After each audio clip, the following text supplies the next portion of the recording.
Hello, long time no see. If I was saying you, or if you were saying me, who's to say? Anywho, today I would like to talk about a real topic, if you will. Shocking, I know. This one's going to be the power of belief systems. So let's get into it. What are belief systems? Why do they matter? How is it imperative to you as a person? To start off with, I would say the whole idea of having a belief system is building your own personal philosophy. They are the tenets for the foundation of who you are, what you represent, what you're trying to do, and or attain. Who you potentially could become as said person. From when we were little entities, if you will, we have gathered information from every sort of angle, subconscious information, whether that information came from parents, loving or otherwise, the school system, mentors, teachers, friends, romantic partnerships, what have you. Basically, people have had different narratives of who we are, and so the information we received, we start to adapt to, we start to absorb, and we construct this idea of who we are. It is harder to break those things the older you get, and I think they say about the time you're 25, you're basically set in your ways. Obviously, that's not entirely the case. The brain can always morph even past 25. And there are things you can do on a day-to-day basis to become different. And those are the things I would like to talk about. The very first book I would like to recommend, super easy read. This one's called Change Your Paradigm, Change Your Life. It's by Bob Proctor. So this guy right here, that guy. As far as Bob Proctor, as far as him, I would say in the spirit of the law of attraction folks, he's one of the good ones, or was one of the good ones. He passed away in 2022. So rest in power. But he was less scammy, and I'm just going to leave it at that.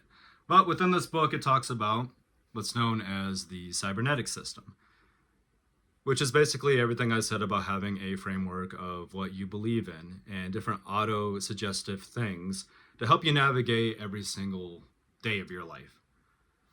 And so I would just give this book a read. It's more concept than actual methodology, but kind of breaking into methodology, I would actually recommend you take the time to make a list of maybe 5 to 7 things of things you would like to represent in life or things you would like to be. So it could be as easy as I am confident, I am worthy, I am loved, all sorts of things. You can't go through life, floating through life, having imposter syndrome. It's like having a job position where in the back of your mind, you're always knowing like, hey, I am not good enough to be here.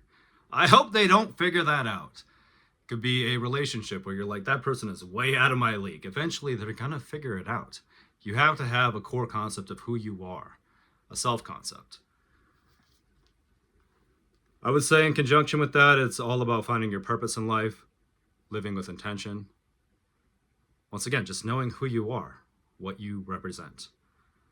The more you know, you can live with authenticity, and you make decisions that align to your personal belief system. Decisions that are well-rounded and support your well-being as a person.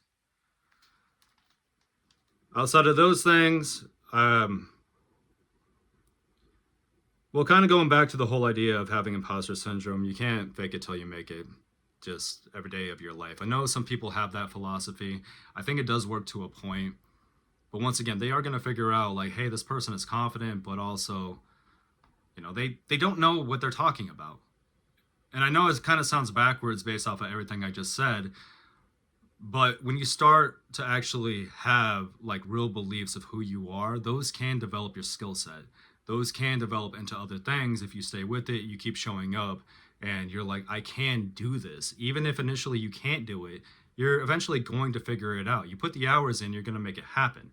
But you have to show up and you have to have that well-rounded self-concept. It's not going to come overnight. It's something you do need to develop. It's going to take time. It's all about having a growth mindset and just knowing like, hey, I need to be a better version or a better person than I was yesterday, last week, yesteryear, whenever. There's an idea within, I know this is kind of jumping way far ahead as far as different spiritual concepts, if you will. But if you ever heard of Hermeticism, they were it is the forerunner to chemistry. So it's what people thought of way back in the day, medieval times. And they had 7 different laws of the universe. I believe it was 7.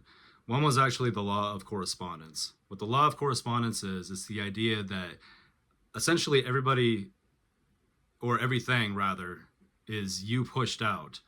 So any belief that you have about yourself as a person, you actually see a reflection of that thing. So think vibes, frequencies, whatever, but the things that you hold within your internal state, those are the things you experience in real life. I know, kind of deep, kind of woo-woo, but it's just something to consider. We're looking at it more from a psychological viewpoint, but if you build up your cybernetic system, you have those tenets, you have those ideas, you can continue to essentially grow and just become, once again, a better version of yourself. So that's pretty much all I have for you today. You can also adjust accordingly, like with these beliefs.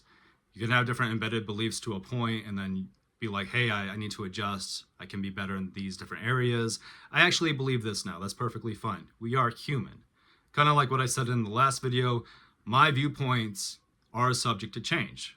I am allowed to change and grow as I change and grow. So that's basically all I have. Hope everyone is doing well. Take the time, make that list, meditate on it every single day, and just see what happens. See what happens if you have an idea in the back of your brain of, I am confident, even in a situation of where you're not exactly confident. Have like a mantra, if you will, and just see the framework. What actually happens? What is the outcome? Experiment. It can be actually pretty fun. So